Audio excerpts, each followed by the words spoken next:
it's a really exciting time for our industry. It's exciting in a lot of different areas, and I'm happy to be here to kind of tell you where we've come over the last 10 years. In this, for me, it's in the local area monitoring cluster. Our themes are looking at the grid, and as Bill said, I'm a grid guy, and I've done most of my work in the transmission side, but one of the things we're seeing is that the grid is going to be changing to require a lot more local participation, either by the load or by distributed generation. We're adding a lot of these new renewable generation sources there. That's a wind farm in Illinois, and I hope we've got a few more weeks before we have snow on the ground, but that might not be the case. But as we go forward with this, we need to be addressing a much more distributed type of grid and figuring out how we're going to manage it. And cybersecurity is a key concern. So where have we come?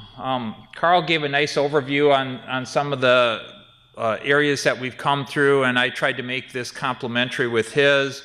I would like to say, as a power guy, I'm kind of proud that as an industry, we haven't had a August 14th, 2003 type of blackout in the last decade. Certainly, anytime your power is blacked out, it's a major event for you. And Katrina and Sandy were certainly major events, but we haven't had a, let's say, an almost grid-wise event, so that's good. Electricity prices have been rising, but they haven't been rising much faster than inflation, and part of that Carl actually touched on with his natural gas slide, where prices of natural gas are relatively low, and that helps keep electricity prices low. Renewable energy has come on strong. Wind was something we really didn't talk about much in 2005 here. Now it's 4.3% of our energy.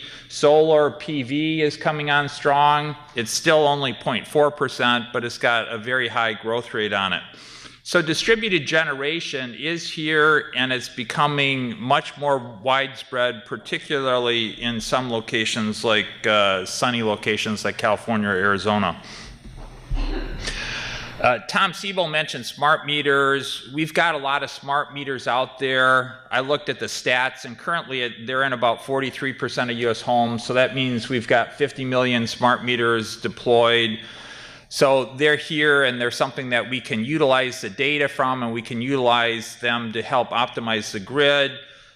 Pluggable hybrid vehicles, if you go back to 2005, we were thinking we were going to grow faster than we actually did grow. That graphic on the bottom there is the price of gasoline, and as we all know, if you go to the pump today, it's relatively low.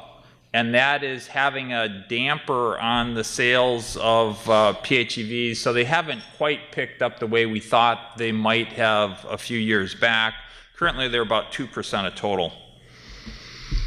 So what have we done? Well, as Bill mentioned, we've been working in this area for 10 years and have quite a few accomplishments to consider.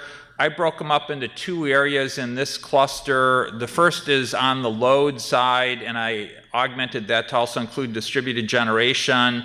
We've been working a lot in the cluster on coming up with algorithms to handle distributed reactive power sources. And one of the key new sources that we can take advantage of are the PV generation that's being installed. And what you see on the right there is a micro inverter that would sit on a PV that takes the DC output of the PV and converts it into AC. That little inverter can actually become a source of reactive power. So we're working on algorithms and have developed algorithms to better take advantage of these sources. An exciting new project is the consideration of the potential cognitive bias in demand response. We like to think as people we're rational, but when you look at how people actually respond, we don't always respond as rationally as we might think. And that needs to be considered when you design demand response programs, because if you're thinking people are going to respond one way based on what they might do if they were totally rational, and they respond totally differently, that's good to consider. So this is an exciting, it's a newer project there, but I think we're going to get some good results on that. Another project in this area is coming up with an information layer design for the vehicle-to-grid framework. Electric vehicles haven't risen in sales like we thought they would, but we think they're still going to be a major resource, and it's something that we want to consider, and it's something that we have been considering for a number of years, and we're looking at how do we integrate these vehicles into the grid. So this area has been considering that whole framework from the car to the house to the meter to the distribution system and then up to the load aggregator. Another area we've been working on is a trustworthy framework for mobile smart meters. Smart meters have been widely deployed at the residential level on the house, on your houses, but maybe it would make sense to put them on the cars themselves. So we've been considering that as well. Another area that's been quite interesting, and a number of our students have worked in this area, is how do we figure out what our load actually is? If we get data coming off a meter, can we tell what the load at that meter location is? Breaking it up into different, your air conditioner, your car, this and that. And that helps us understand what's out there, and it's an important area.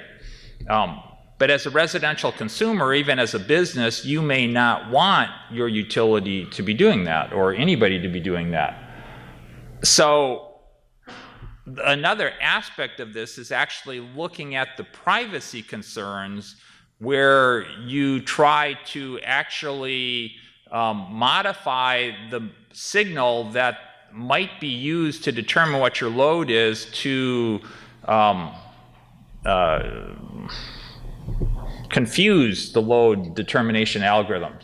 So at one point I had two students. One student was working at trying to figure out what the load was, and then the other student was trying to confuse the first student. So it was kind of a fun setup. We've also worked on the distribution side. When I got into power quite a few years back, transmission was the place to be, and all the interesting stuff was going on transmission. That has changed, and now we all know there's a lot of interesting things going on in the distribution area. One of them is we've got a lot more devices out there that are now cyber aware and controllable. So we're looking at how do we optimize a system where we might have much more switching possibilities in the distribution system.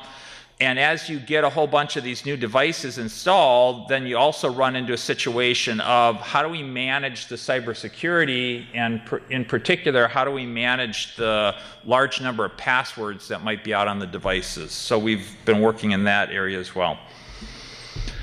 So what are the current challenges? Well, as Tom mentioned in his presentation, we're getting a lot of sensors, we're getting a lot of data. Dealing with this data is a major, major concern. There's smart meters out there, there's a lot of other sensors that are controllable, they're producing data. How do we take advantage of that? How do we take advantage of the PMU data that is at the transmission level and is increasingly being deployed in the distribution level? How do we do this all in such a way that we can integrate in a whole bunch of distributed resources and still not have a August 14th, 2003 event occur? One concern that is a concern for me, and I think for a lot of others, is how do we provide system-wide resiliency? That picture on the right there is what occurred in New York on August 14th, 2003, which was a bad blackout, but there are events that could be even worse than that, that could have a grid-wide or continental-wide impact. And how do we manage that? How do we design a resilient grid to take us through such situations?